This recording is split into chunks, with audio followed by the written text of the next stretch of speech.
প্ৰিয় ছাত্ৰ ছাত্ৰীসকল গতিকে আজি আকৌ তোমালোকৰ ওচৰত আহিলোঁ ক্লাছ 10ৰ চেপ্টাৰ 10 মানে কেইটামান ক্লাছ হৈছিলে আৰু সেই হৈ যোৱা চেপ্টাৰ মানে ক্লাছৰ পৰাই মই ক্লাছটো কেৰি অন কৰিম তো ইয়াৰ আগত বহুত কেইটা ক্লাছ কৰিছিলোঁ ক্লাছ 10ৰ যেনেকৈ মই ক্লাছ 10ৰ 1 নম্বৰ চেপ্টাৰটো কৰা হৈছিলে ক্লাছ 10ৰ 12 নম্বৰ চেপ্টাৰটো কৰা হৈছিলে আশা কৰোঁ তোমালোকে বুজি পাইছা আৰু এতিয়া 10 নম্বৰ চেপ্টাৰটো চলি আছে আৰু এটা কথা এটা কৈ থওঁ মানে অহা 3 তাৰিখে মোৰ বায়োলজি সেকশনৰ এটা ক্লাছ আপলোড হ'ব বায়োলজিৰ মানে মানে চেপ্টাৰ নম্বৰ 7 ইউনিটছ এণ্ড কি কয় মানে কি কয় এইটো কণ্ট্ৰল এণ্ড কোঅৰ্ডিনেশ্যন চেপ্টাৰৰ ওপৰত মোৰ এটা ক্লাছ মানে সেইটো আৰম্ভ হ'ব গতিকে সেইটোও তোমালোকে চাই ল'বা গতিকে আজি আৰম্ভ কৰিম তোমালোকৰ চেপ্টাৰ 10 যেনেকৈ মই যোৱা ক্লাছত কৈছিলোঁ যে প্ৰতিসৰণৰ কথা কোৱা হৈছিলে বা তাৰ আগত প্ৰতিফলন সম্পৰ্কে কোৱা হৈছিলে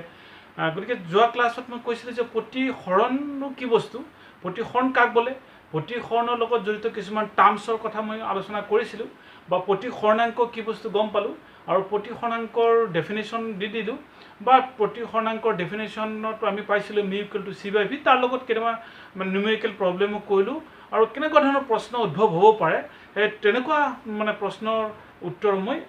যোৱা ক্লাছত আলোচনা কৰা হৈছিলে গতিকে আৰু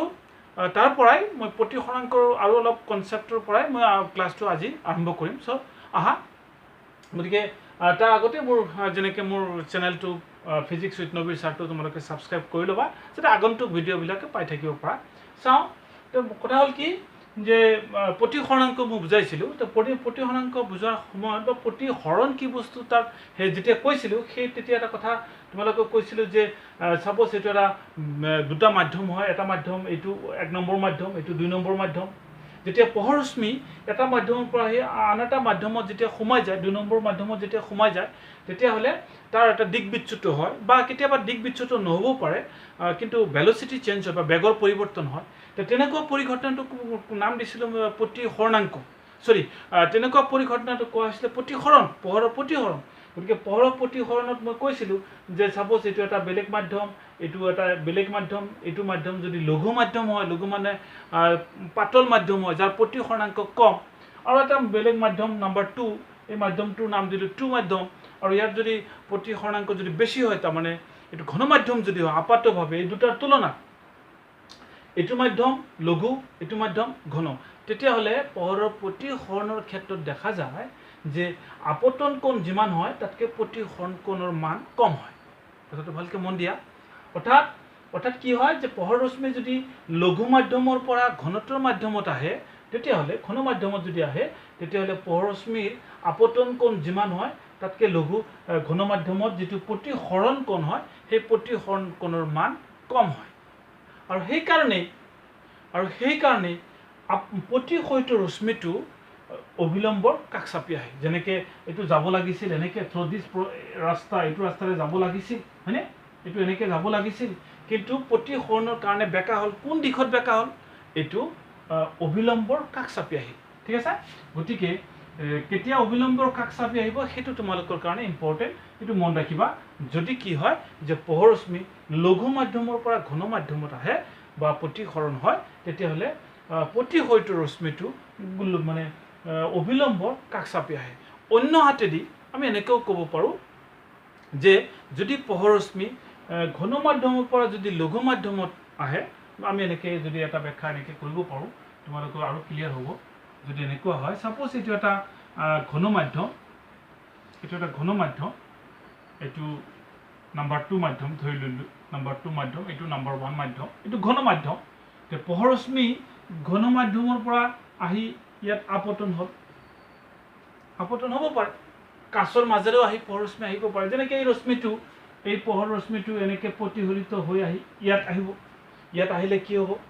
মই ইয়াৰ আগৰ ক্লাছত কৈছিলোঁ যে লেটাৰেল শ্বিফ্টৰ কথা কৈছিলোঁ তেতিয়া কি হ'ব এই পৃষ্ঠৰ কাৰণে আকৌ প্ৰতিসৰণ হ'ব এই পৃষ্ঠত যেতিয়া প্ৰতিসৰণ হ'ব তেতিয়া ঘন মাধ্যমৰ পৰা পোহৰ ৰশ্মি পাতল মাধ্যমলৈ গুচি যাব তেতিয়া তাৰ অবিলম্বৰ পৰা আঁতৰি যোৱা দেখুৱাইছিলোঁ কিন্তু কথাটো কোৱা হোৱা নাছিলে এইটো এতিয়া ব্যাখ্যা কৰি আছোঁ চোৱা ছাপ'জ এইটো এটা ঘন মাধ্যম আপাতভাৱে এইটো ঘন মাধ্যম আৰু এইটো ছাপ'জ ইয়াৰ চাৰিওফালে যিটো মিডিয়াম সেই মাধ্যমটো 1 নম্বৰ মাধ্যম এটা আমি ধৰি ললো লঘু মাধ্যম ঠিক আছে এতিয়া চোৱা যদি পোহৰশ্মি ঘন মাধ্যমৰ পৰা যদি লঘু মাধ্যমত যদি প্ৰতিসৰণ হয় বা আপতন হয় তেতিয়াহলে কি হয় সাপোজ এটা আমি অবিলম্ব টানিলো এনো এনডেস অবিলম্ব তেতিয়াহলে এটো আপতিত ৰশ্মি নাম দিলো এও ঠিক আছে এও হৈছে আপতিত ৰশ্মি তেতিয়া দেখা যায় যেহেতু পোহৰশ্মি ঘন মাধ্যমৰ পৰা লঘু মাধ্যমত প্ৰতিসৰণ হ'ব তেনেকুৱা ক্ষেত্ৰত পোহৰশ্মি অবিলম্বৰ পৰা আঁতৰি যায় তো যাব লাগিছিল এনেকে যাব লাগিছিল কিন্তু এনেকুৱা ৰাস্তাত নগৈ এটো অবিলম্বৰ পৰা আঁতৰি যায় ডেভিয়েটেড মানে কি হয় অবিলম্বৰ পৰা এৱে আঁতৰি যায় কেতিয়া যদি পোহৰশ্মি ঘন মাধ্যমৰ পৰা লঘু মাধ্যমত লৈকে প্ৰতিসৰণ হয় আৰু তাৰ বিপৰীতভাৱে এই কথাটো মন ৰাখিবা তাৰ বিপৰীতভাৱে পোহৰশ্মি লঘু মাধ্যমৰ পৰা ঘন মাধ্যমলৈ যদি আপতিত হয় বা প্ৰতিসৰণ হয় তেতিয়াহলে প্ৰতিহত ৰশ্মি অবিলম্বৰ কাষ চাপি আহে গতিকে কোনটো লঘু মাধ্যম কোনটো ঘন মাধ্যম এটো আকৌ কেনেকৈ গম পাবা আসলতে আমি মাধ্যমৰ যেটো লঘুত্বৰ মাধ্যম বা ঘনত্বৰ মাধ্যম এটো আসলতে উলিয়াবলৈ হলে আমি প্ৰতিসৰণাংক গম পাব লাগিব মিউ যোৱা ক্লাছত ব্যাখ্যা কৰা হৈছিল মিউ মানে প্ৰতিসৰণাংক যাৰ বেছি হেতু ঘনত্বৰ মাধ্যম প্ৰতিসৰণাংক যাৰ কম হেতু লঘু মাধ্যম বায়ু মাধ্যমৰ প্ৰতিসৰণাংক 1 বুলিয়ে ধৰা হয় মই ইয়াৰ আগৰ ক্লাছতো কৈছিলো যে যেহেতু বায়ুত পোহৰৰ বেগ আৰু শূন্য মাধ্যমত পোহৰৰ বেগ প্ৰায় একেই গতিকে ক্যান্সেলেশন দিয়াৰ পিছত 1 থাকে সেইকাৰণে বায়ু মাধ্যমত পোহৰৰ বেগ 1 বুলিয়ে ধৰা হয় আৰু বেলেগ মাধ্যম সাপোজ কাচ মাধ্যমত পোহৰ কাচৰ প্ৰতিসৰণাংক 1.5 তাৰ মানে বায়ুৰ তুলনাত কাচ 1.5 অৰ্থাৎ কাচৰ ঘনত্ব বেছি কাচৰ প্ৰতিসৰণাংক 1.5 ঠিক তেনেকৈ পানীৰ প্ৰতিসৰণাংক 1.33 অৰ্থাৎ কোনো এটা মাধ্যম ঘনত্বৰ হ'ব নে লঘুত্বৰ হ'ব হেতু আমি গম পাম কেনেকৈ এটো মানে মিউ বা প্ৰতিসৰণাংক জনাৰ পিছত মাধ্যমটোৰ মানে ঘনত্বৰ মাধ্যম হ'ব নে লঘুত্বৰ মাধ্যম হ'ব আমি গম পাম ঠিক আছে গতিকে নিশ্চয় এইখিনি কথা তোমালোকে বুজি পাইছা ইয়াৰ লগত আৰু এটা বস্তু আছে সেইখিনি কথা তোমালোকে ক'ব লাগিব হেতু ইম্পৰ্টেন্ট হেতু হৈছে কি চোৱা আমি প্ৰতিসৰণাংকৰ কথা আলোচনা কৰিছিলো কালি যে প্ৰতিসৰণাংক আমি লিখিছিলো যে mu প্ৰতিসৰণাংক mu equal to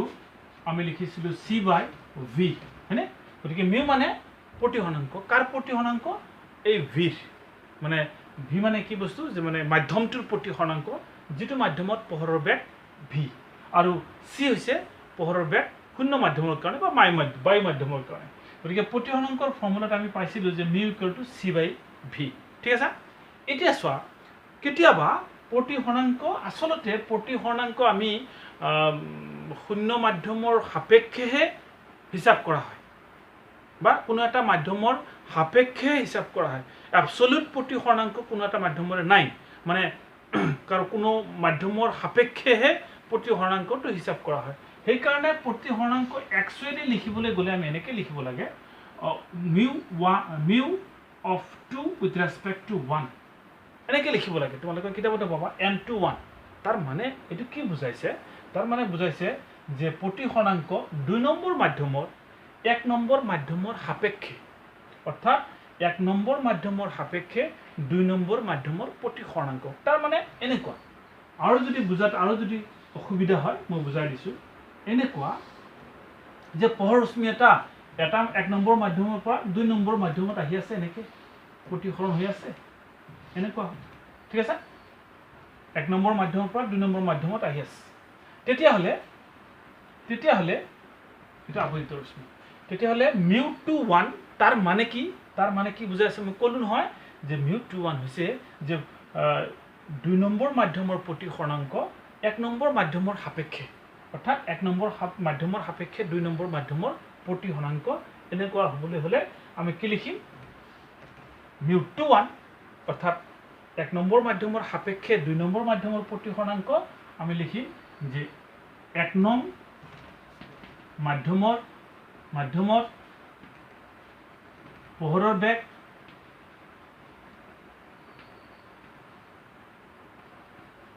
divided by 2 নং মাধ্যমত পোহৰৰ বেগ ঠিক আছে তাৰমানে μ21 কি বুজাই আছে μ21 বুজাই আছে যে 1 নং মাধ্যমৰ সাপেক্ষে এটো 1 নং মাধ্যম 2 নং মাধ্যম 1 নং মাধ্যমৰ সাপেক্ষে 2 নম্বৰ মাধ্যমৰ প্ৰতিসৰণ হেতুক আমি এনেকে লিখো নাইবা যদি এনেকুৱা থাকে 1 2 তাৰ অৰ্থ কি বুজায় যে 2 নং মাধ্যমৰ সাপেক্ষে 1 নং মাধ্যমৰ প্ৰতিসৰণ তাৰ মানে কি তাৰ মানে যে পোহৰশ্মি 2 নম্বৰ মাধ্যমৰ পৰা 1 নম্বৰ মাধ্যমলৈ গৈ আছে ইয়াত যেনেকে পোহৰশ্মি 1 নম্বৰ মাধ্যমৰ পৰা 2 নম্বৰ মাধ্যমলৈ গৈ আছে গতিকে এটোৰ অৰ্থটো এনেকুৱা হ'ব সাপোজ এটো 1 নম্বৰ মাধ্যম এটো 2 নম্বৰ মাধ্যম তেতিয়াহ'লে ইয়াৰ অৰ্থটো এনেকুৱা হ'ব যে পোহৰশ্মি এনেকে গৈ এনেকুৱা আছে মানে গতিকে তাক আমি μ12 মানে 2 নং মাধ্যমৰ সাপেক্ষে 1 নং মাধ্যমৰ প্ৰতিসৰণ তেতিয়া তাৰ ডেফিনিশ্যনটো আমি এনেকে লিখিম প্ৰথমে লিখিম 2 নং মাধ্যমৰ প্ৰতিসৰণ 2 নং মাধ্যমত পোহৰৰ বেগ ডিভাইডেড বাই 1 নং মাধ্যমৰ পোহৰৰ বেগ ইয়াত যদি 1 আগত আহে 1 টো তলত থাকিব 2 আগত আহিছে বা 1 মানে ইয়াত চোৱা মানে লাষ্টৰ 2 1 গতিকে 1 নং মাধ্যমত পোহৰৰ বেগ ডিভাইডেড বাই 2 নং মাধ্যমৰ পোহৰৰ বেগ লাষ্টৰ 2 গতিকে 2 নং মাধ্যমৰ পোহৰৰ বেগ ডিভাইডেড বাই 1 নং মাধ্যমৰ পোহৰৰ বেগ আলটিমেটলি ইমান কথা বুজাত মানে অসুবিধা হলেও তোমালোকে এই বস্তুটো বুজি পাব লাগিব এইখিনি কথা হেতু হৈছে কি μ21 মানে 1 নং মাধ্যমৰ সাপেক্ষে 2 নং মাধ্যমৰ প্ৰতিসৰণ বা μ12 মানে 2 নং মাধ্যমৰ সাপেক্ষে 1 নং মাধ্যমৰ প্ৰতিসৰণ জাস্ট এইখিনি এটা টেকনিক্যাল কথা এইখিনি তোমালোকে মন ৰাখিবা সো এইখিনি আছিল তোমালোকৰ প্ৰতিসৰণাঙ্কৰ লগত জড়িত ঘটনা ইয়াৰ পিছত আৰু এটা তোমালোকৰ খুব ইম্পৰ্টেন্ট বস্তু হেতু আলোচনা কৰিব লাগিব হেতু হৈছে তোমাৰ লেন্স হেতু হৈছে লেন্স নো কি বস্তু সেই সম্পৰ্কে তোমালোকক আলোচনা কৰিম লেন্স হৈছে মানে এটা স্বচ্ছ পদাৰ্থ যাৰ অন্তত এখন পৃষ্ঠ গোলাকাৰ হ'ব লাগিব এটা স্বচ্ছ পদাৰ্থ লেন্স হৈছে এটা স্বচ্ছ পদাৰ্থ যাৰ অন্তত এখন পৃষ্ঠ গোলাকাৰ হ'ব লাগিব তেনেকুৱা স্বচ্ছ পদাৰ্থটো কি লেন্স বুলি কোৱা হয় ঠিক আছে এনেকুৱা হ'ব পাৰে এটো এটা লেন্স হ'ব পাৰে এটো এটা স্বচ্ছ পদাৰ্থ যাৰ মাজেৰে পোহৰ পাৰ হৈ যায় গতিকে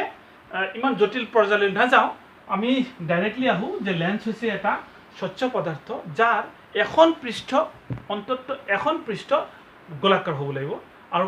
আন এখন পৃষ্ঠ সমতল হ'লে হ'ব বা গোলাকাৰ হ'লে হ'ব ঠিক আছে গতিকে তেনেকুৱা স্বচ্ছ পদাৰ্থটোকে লেন্স বুলি কোৱা হয় কিন্তু আমাৰ যিখিনি লাগে মানে তোমালোকৰ ক্লাছ 10 লেভেলৰ যিখিনি লেন্স লাগে সাধাৰণতে আমি দুই ধৰণৰ লেন্সৰ কথা আলোচনা কৰিম এটা কোৱা হয় উত্তল লেন্স আৰু এটা কোৱা হয় অৱতল লেন্স না উত্তল লেন্স কি বস্তু উত্তল লেন্স হৈছে এনেকুৱা চিত্ৰত দেখুৱাৰ ধৰণে এনেকুৱা হ'ব মানে দুখন পৃষ্ঠই এখন স্বচ্ছ পদাৰ্থ যাৰ দুখন পৃষ্ঠই গোলাকাৰ কিন্তু মাজত উফন্দি থকা আৰু দুই সাইডত ক্ষীণ মাজত হকত তেনেকুৱা ধৰণৰ মানে উত্তল তেনেকুৱা ধৰণৰ আসলতে ইয়াত দুটা উত্তল আছে এইটো সাইডে উত্তল সেইকাৰণে ইয়াক আসলতে দ্বি উত্তল লেন্স বুলি কোৱা হয় যদিও দ্বি উত্তল লেন্স আমি সাধাৰণ ভাষাত বা সহজভাৱে আমি উত্তল লেন্স বুলিয়ে কওঁ ঠিক আছে যা উত্তল লেন্স হৈছে কেনেকুৱা যে দুই সাইডত অলপ ক্ষীণ থাকিব মাজত হকত থাকিব দুটা পৃষ্ঠ কিন্তু গোলাকাৰ ঠিক তেনেকে আৰু এখন এটো কি লেন্স এটো হৈছে তোমাৰ উত্তল লেন্স আমি দুই ধৰণৰ লেন্সৰ কথা আলোচনা কৰিম আৰু এক প্ৰকাৰ লেন্স হৈছে এটো হৈছে তোমাৰ অৱতল লেন্স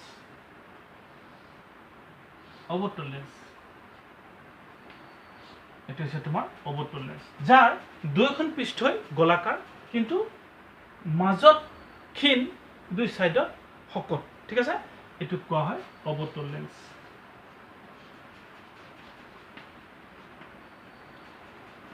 গতিকে এটো হৈছে অৱতল লেন্স এটো হৈছে উত্তল লেন্স এতিয়া চোৱা উত্তল লেন্সে হোক বা অৱতল লেন্সে হোক আমাৰ 10 লেভেলৰ যিখিনি বস্তু লাগে সেইখিনি হৈছে কি এই দুটা গোলাকাৰ পৃষ্ঠই সমান বক্ৰ ইয়াৰো যেটো কাৰ্ভেচাৰ বা ইয়াৰো যেটো গোলকৰ যেটো ৰেডিয়াস ব্যাসাৰ্ধ এটো গোলকৰ সেই একে ব্যাসাৰ্ধ বাস্তৱ ক্ষেত্ৰত কিন্তু বেলেগ হলেও এটা লেন্স হ'ব কিন্তু আমাৰ যিখিনি লাগে এই দুটা কিন্তু সমান গোলাকাৰ ব্যাসাৰ্ধ যুক্ত অৱতল লেন্সৰ ইয়াৰো যেটো গোলক ইটোৰ যেটো গোলকৰ ব্যাসাৰ্ধ সেম থাকে ঠিক আছে কিন্তু একচুয়ালি সেম নহলেও কিন্তু এটা লেন্স হ'ব গতিকে চোৱা উত্তল লেন্স বা অৱতল লেন্সেই হওক আমি যদি এনেকুৱা ভাবোঁ যে উত্তল লেন্সৰ এইটো ছাইডৰ এইটো পৃষ্ঠৰ এটা গোলকৰ অংশ আছিলে আচলতে এনেকুৱা আছিলে এই গোলকটোৰ এটা কেন্দ্ৰবিন্দু থাকিব হয়নে ঠিক তেনেকৈ এইটোৰো এটা গোলক আছিলে তাৰো এটা কেন্দ্ৰবিন্দু থাকিব গতিকে এই কেন্দ্ৰবিন্দু দুটা সংযোগ কৰা ৰেখাডাল এডাল যদি আমি ৰেখা আঁকো বাৰু মোৰ ঠিক নহ'ল যদি আমি এনেকৈ ৰেখা এটা আঁকো যে এই ৰেখাটো কাৰ মাজেৰে গৈছে যে লেন্স উত্তল লেন্স বা অৱতল লেন্সৰ যি দুটা গোলকৰ অংশ আছিলে বা যি দুটা গোলকৰ কেন্দ্ৰ আছিলে সেই কেন্দ্ৰ দুটা সংযোগ কৰাকৈ যদি এডাল ৰেখা টনা হয় তেতিয়াহ'লে সেই ৰেখাডালক কোৱা হয় আগৰ নিচিনাকৈ মুখ্য অক্ষ কি বুলি কোৱা হয় মুখ্য অক্ষ ঠিক আছে ইয়াতো ঠিক তেনেকুৱাই হ'ব ইয়াতো তোমাৰ এইটো গোলকৰ এটা কেন্দ্ৰ থাকিব এইটো গোলকৰ এটা কেন্দ্ৰ থাকিব এই গোলকৰ কেন্দ্ৰ দুটা সংযোগ কৰা ৰেখাডালক কি বুলি ক'ম আমি মুখ্য অক্ষ গতিকে উত্তল লেন্সৰ কাৰণে মুখ্য অক্ষ এইটো হৈছে অৱতল লেন্সৰ কাৰণে মুখ্য অক্ষ আগতে পোৱাৰ নিচিনাকৈ এতিয়া আমি এই স্বচ্ছ পদাৰ্থটোৰ বা এই লেন্সৰ এটা জ্যামিতীয় মধ্যবিন্দু থাকিছে এটা মিড পইণ্ট থাকিব তাক কোৱা হয় জ্যামিতীয় মধ্যবিন্দু এই জ্যামিতীয় মধ্যবিন্দুটোক কোৱা হয় আলোক কেন্দ্ৰ মন ৰাখিবা এইটো কোৱা হয় আলোক কেন্দ্ৰ অপটিকেল চেণ্টাৰ জ্যামিতীয় মধ্যবিন্দু কাক বোলে যদি আচলতে পৰীক্ষাত প্ৰশ্ন তেনেকৈ অহা নাই তথাপিও জাষ্ট কৈ থৈছোঁ যে লেন্স এখনৰ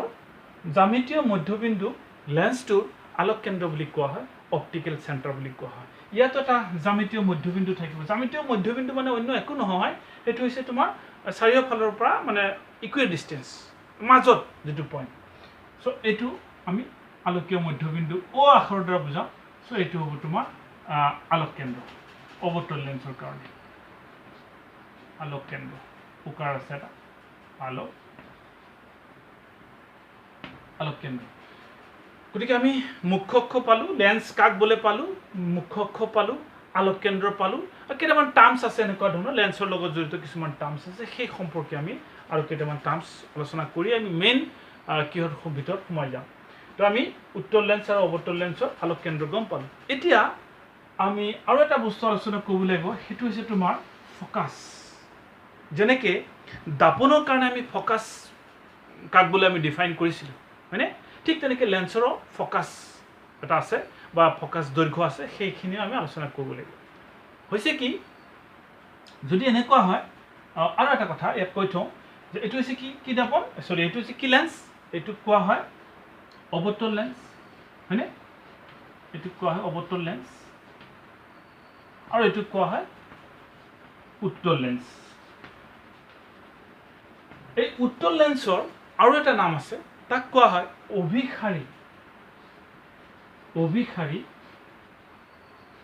অভিসাৰী লেন্স ঠিক তেনেকৈ অৱতল লেন্সৰ আৰু এটা নাম আছে তাক কোৱা হয় অপসাৰী লেন্স কিয় অভিসাৰী কিয় অপসাৰী সেই কথাটোলৈ আহোঁ এতিয়া চোৱা আমি যদি কোনো লেন্সৰ সন্মুখ মানে বুলি ক'লেতো একো নাই কাৰণ লেন্সৰ দুটা ছাইড মাজত ট্ৰান্সপাৰেণ্ট স্বচ্ছ পদাৰ্থ পোহৰশ্মি পাৰ হৈ যায় ইফালে টৰ্চ মাৰিলেও পাৰ হৈ যাব ইফালেও টৰ্চ মাৰিলে পাৰ হৈ যাব গতিকে লেন্সৰ কোনো ফ্ৰণ্ট ছাইড নাই বা কোনো সফাল কি কয় তোমাৰ সন্মুখ ছাইড পিছফাল আগফাল এইবিলাক নাই এনিৱে তো এইটো হৈছে তোমাৰ উত্তল লেন্সত যদি আমি কোনো সমান্তৰাল পোহৰশ্মি যদি আপতন কৰাওঁ যিহেতু এইটো স্বচ্ছ পদাৰ্থ পাৰ হৈ যাব তাৰমানে প্ৰতিসৰণ হ'ব যে যদি আমি এনেকুৱা যদি হয় এইখিনি মুচি দিছোঁ বাৰু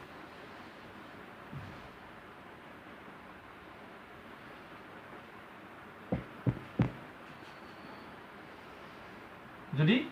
কোনো লেন্সৰ আমি যদি সমান্তৰাল পোহৰশ্মি যদি আপতন কৰাওঁ ঠিক আছে আৰু পোহৰ যাব পাৰে আৰু পোহৰৰ ৰশ্মি কিৰণ আহিব পাৰে এইবিলাক একোটা পোহৰৰ কিৰণ সমান্তৰাল কাৰ সমান্তৰাল মুখ্য অক্ষৰ সমান্তৰাল নাইবা পোহৰ ৰশ্মিবিলাক নিজেই নিজৰ মাজতেই সমান্তৰাল হ'ব পাৰে সাপোজ মুখ্য অক্ষৰ সমান্তৰালকৈ পোহৰ ৰশ্মি আপতন কৰালোঁ আচলতে এনেকৈ আপতন কৰিলে দেখা যায় যে প্ৰতিখন হোৱাৰ পিছত মুখ্য অক্ষৰ এটা বিন্দুত চেক কৰে এটা বিন্দুত লগ লাগি যায় এই প্ৰতিটো প্ৰতিহত ৰশ্মি মুখ্য অক্ষৰ যিটো বিন্দুত ছেদ কৰে কোনটো লেন্সৰ ক্ষেত্ৰত উত্তল লেন্সৰ ক্ষেত্ৰত আপতিত হোৱাৰ মানে আপতন হোৱাৰ প্ৰতিহত ৰশ্মিবিলাক মুখ্য অক্ষৰ যিটো বিন্দুত ছেদ কৰে তাক কি বুলি কোৱা হয় মুখ্য ফকাছ উত্তল লেন্সত মুখ্য ফকাছ বুলি কোৱা হয় ঠিক তেনেকৈ অভিক্ষয় লেন্সৰো অভিক্ষয় লেন্সৰ ক্ষেত্ৰতো ঠিক তেনেকুৱা হয় চোৱা এনেকুৱা আমি ক'ব পাৰোঁ যে সমান্তৰাল পোহৰশ্মিবিলাক এনেকৈ আহি এই ক্ষেত্ৰত কি হয় অৱতল লেন্সে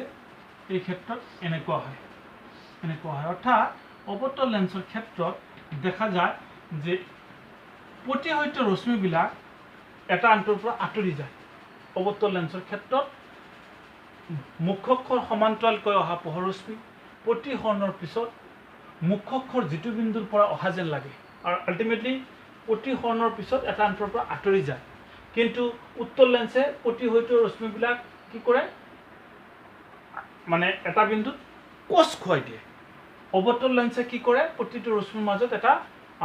অপসাৰণ কৰাই মানে আঁতৰাই পঠিয়াই দিয়ে সেইকাৰণে অৱতল লেন্স যেহেতু পোহৰশ্মিবিলাক সমান্তৰাল পোহৰশ্মিৰ কিৰণবিলাক এটা আনটোৰ পৰা আঁতৰাই পঠিয়াই দিয়ে সেইকাৰণে অৱতল লেন্সৰ আন এটা নাম অপসাৰী লেন্স অপসাৰী কৰি দিয়ে ঠিক তেনেকৈ উত্তল লেন্সে যেহেতু প্ৰতিহত ৰশ্মিবিলাক একগত কৰে এটা বিন্দুত কেন্দ্ৰীভূত কৰে সেইকাৰণে তাক আৰু এটা নাম উত্তল লেন্সৰ আন এটা নাম হৈছে অভিক্ষাৰী লেন্স ঠিক আছে মন ৰাখিবা গতিকে সেইটো আমি অভিক্ষয় লেন্স আৰু অপক্ষয় লেন্সৰ কথা ক'লোঁ এতিয়া ইয়াৰ লগতে আমি ফকাছটো ডিফাইন কৰিম হোৱাট ইজ ফকাছ আমি ফকাছ কাক বোলে আমি ইয়াৰ পৰা আমি ক'ব পাৰিম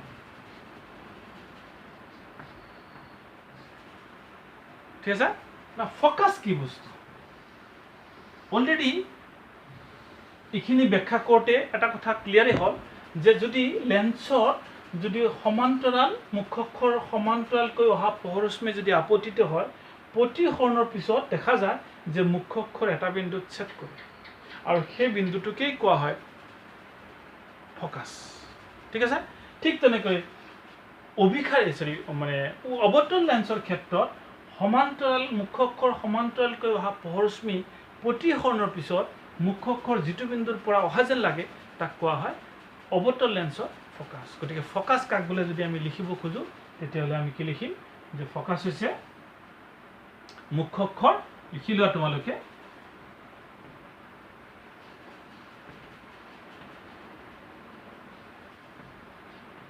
মুখ্য অক্ষৰ সমান্তৰালকৈ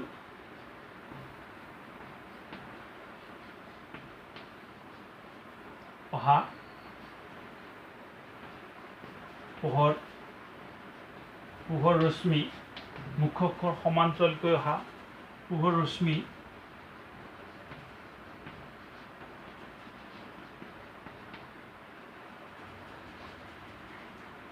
প্ৰতিসৰণৰ পিছত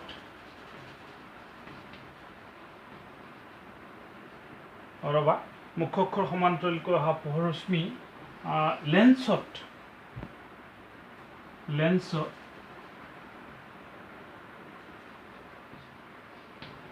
প্ৰতিসৰণৰ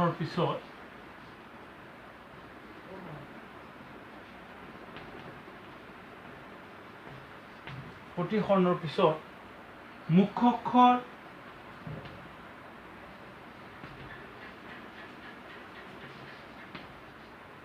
যি বিন্দুত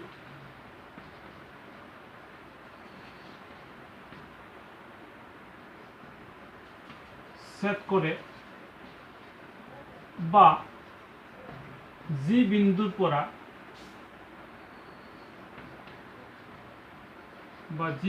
পৰা অহা যেন লাগে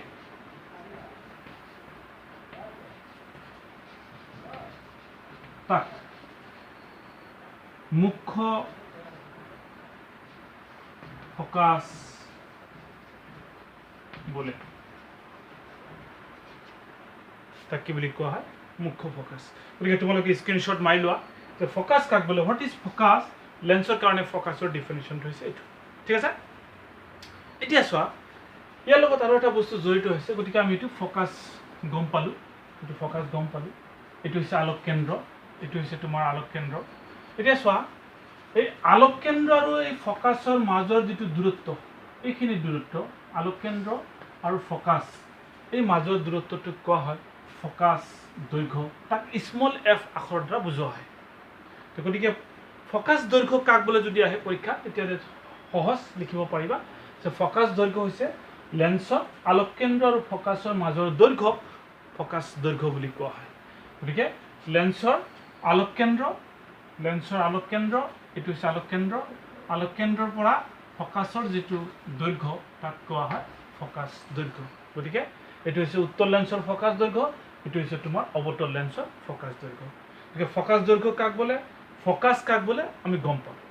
ঠিক আছে। এটা কথা, ইয়াত কিন্তু মই চিত্ৰবিলাক দিওঁতে মাজত এটা আঁচটানি প্ৰতিসৰণ কেনেকৈ হৈছে দেখুৱাই দিছোঁ। এইটো সম্ভৱ আচলতে তেনেকুৱা নহয়, প্ৰেক্টিকেলি বস্তুটো হয় এনেকুৱা, কিন্তু আমাৰ সহজভাৱে দেখুৱাৰ কাৰণে এইটো স্ক্ৰীনশ্বট মাৰি লোৱা। সহজভাৱে দেখুৱাৰ কাৰণে মই এনেকৈ দিলোঁ। আচলতে কেইটামান চাইছিলোঁ, সেইকাৰণে মই কথাটো ক'বলগীয়া হ'ল। কিছুমান ছাত্ৰ ছাত্ৰীয়ে ভাবে যে আচলতে প্ৰতিসৰণবিলাক এনেকৈ হয় নেকি, মাজৰ পৰাই বেকা হয় নেকি। আচলতে ঠিক তেনেকুৱা নহয়। হয় কি, এনেকুৱা হ'ব অৰিজিনেলি পোহৰ ৰশ্মিবিলাক যেতিয়া আহিব, ইয়াৰ পৰা আহি এইটো পৃষ্ঠতেই প্ৰতিসৰণ হ'ব, বেকা হ'ব, মানে পোহৰ ৰশ্মিৰ দিগবিচ্যুত হ'ব। ঠিক তেনেকৈ এইটো পৃষ্ঠত আৰু বেকা হ'ব, হয়নে। আচলতে এনেকুৱা ইয়াতো প্ৰতিসৰণ হয়, ইয়াতো প্ৰতিসৰণ হয়। কিন্তু আমি যিবিলাক লেন্সৰ কথা আলোচনা কৰি আছোঁ, সেই লেন্সবিলাক খুব পাতল লেন্স, মানে এনেকুৱা খুব পাতল। এই পাতল হোৱাৰ কাৰণে ইয়াৰ ভিতৰৰ প্ৰতিসৰণৰ কথাটো আমি নেদেখুৱাওঁ কাৰণে আমি এনেকৈ দেখুৱাওঁ। আচলতে বাস্তৱ ক্ষেত্ৰত কিন্তু এনেকুৱা নহয়। ঠিক আছে, কথাটো জাষ্ট জনাৰ কাৰণে মই তোমালোকক কৈ থলোঁ। বাৰু, এইটো আছিলে তোমাৰ ফ'কাছ আৰু ফ'কাছ দৈৰ্ঘ্য কাক বোলে ডেফিনেশ্যন। এতিয়া আমি লেন্সে কেনেকুৱা ধৰণৰ প্ৰতিবিম্ব গঠন কৰে সেই বিষয়ে ইয়াৰ পিছৰ ক্লাছত আলোচনা কৰিম। গতিকে আজি জাষ্ট বেছিক নলেজ অফ লেন্সৰ মানে গঠন সম্পৰ্কে, বা লেন্স কাক বোলে, লেন্সৰ লগত কিছুমান টাৰ্মছ জড়িত হৈ আছে, সেই জড়িত হোৱা টাৰ্মছবিলাক আলোচনা কৰিলোঁ। আৰু এটা কথা ইয়াতে কৈ থওঁ, সেইটো হৈছে কি, যে এনেকুৱা হ'ব পাৰে, ছাপ'জ এইটো এটা লেন্স, এইটো মুখ্য অক্ষ, হয়নে। মুখ্য অক্ষৰ সমান্তৰালকৈ আপতিত হোৱা পোহৰ ৰশ্মিবিলাক কেন্দ্ৰীভূত হয় এটা বিন্দু। বাৰু কেতিয়াবা এনেকুৱা হ'ব পাৰে যে মুখ্য অক্ষৰ সমান্তৰালকৈ আপতিত নহয় পোহৰৰ ৰশ্মিবিলাক সমান্তৰাল পোহৰৰ ৰশ্মিৰ কিৰণ এটা আপতন হ'ব পাৰে, এনেকৈ আপতন হ'ব পাৰে। মুখ্য অক্ষৰ সমান্তৰাল নহয়, বাট এই যিবিলাক ৰশ্মি আপতিত হৈছে, সেই আপতিত হোৱা ৰশ্মিবিলাক, দুটা বা ততোধিক ৰশ্মিবিলাক কিন্তু সমান্তৰাল, তেতিয়াও কিন্তু এটা বিন্দুত থুপ খায়। এনেকুৱা হ'ব তেতিয়া প্ৰতিসৰণৰ পিছত এটা বিন্দুত থুপ খাব। তেতিয়া এই বিন্দুটোৰ যিটো বিন্দুত থুপ খাব বা যিটো বিন্দুত লগ লাগিব, সেই বিন্দুটোত যদি আমি এটা লম্ব টানো, সেই লম্বটোৱে মুখ্য অক্ষৰ যিটো বিন্দুত ছেদ কৰিব তাকেই ফ'কাছ বুলি কওঁ। আৰু মানে যিটো বিন্দুত ছেদ কৰিব বা যিটো বিন্দুত লগ লাগিব, সেই বিন্দুটোত যদি আমি এটা তল আঁকো, তাক আমি ফ'কাছ তল বুলি কোৱা হয়। বা তাতে আমি লম্ব যদি টানো, সেই লম্বৰডালে মুখ্য অক্ষৰ যিটো বিন্দুত কাটে তাকে আমি ফ'কাছ বুলি কওঁ। আৰু এই ফ'কাছ আৰু আলোক কেন্দ্ৰৰ মাজৰ দূৰত্ব কি বুলি কোৱা হয়, ফ'কাছ দৈৰ্ঘ্য। গতিকে এইখিনি কথা আলোচনা কৰিলোঁ। ইয়াৰ লগত আৰু চাইন কনভেনশ্যনৰ কথা আছে। তোমালোকৰ আগত যেনেকৈ পাইছিলোঁ কাৰ্টেছিয়ান চাইন কনভেনশ্যন ৰুল ইয়াতো ইউজ হ'ব। চাবা, এইটো কি চোৱা, এইটো হৈছে উত্তল লেন্স। উত্তল লেন্সৰ আমি পালোঁ যে উত্তল লেন্সৰ ৰাইট ছাইডত ফ'কাছটো পালোঁ, হয়নে। মানে লেন্সৰ ইফালে ফ'কাছটো আছে, অৰ্থাৎ ফ'কাছ দৈৰ্ঘ্য মেজাৰ কৰিবলৈ হ'লে আলোক কেন্দ্ৰৰ পৰা ডাইনফালে যাব লাগিব, অৰ্থাৎ ডাইনফালে গ'লে ফ'কাছ দৈৰ্ঘ্যটো পজিটিভ হয়। ঠিক তেনেকৈ অৱতল লেন্সৰ আগত যেনেকৈ ইয়াৰ আগত আছিলে চিত্ৰটো, আমি বাওঁফালে আছিলে, অৰ্থাৎ অৱতল লেন্সৰ ফ'কাছ দৈৰ্ঘ্য নেগেটিভ। সেইখিনি কথাও পাৰোঁ পিছত আলোচনা কৰিম। গতিকে আজি ক্লাছটো বেছি দীঘলীয়া নকৰোঁ, এইখিনি কৈ আজি ক্লাছটো সমাপ্ত বুলি ঘোষণা কৰি দিলোঁ। আশা কৰোঁ তোমালোকে খুব ধুনীয়াকৈ বুজি পাইছা। গতিকে আজি এইখিনি।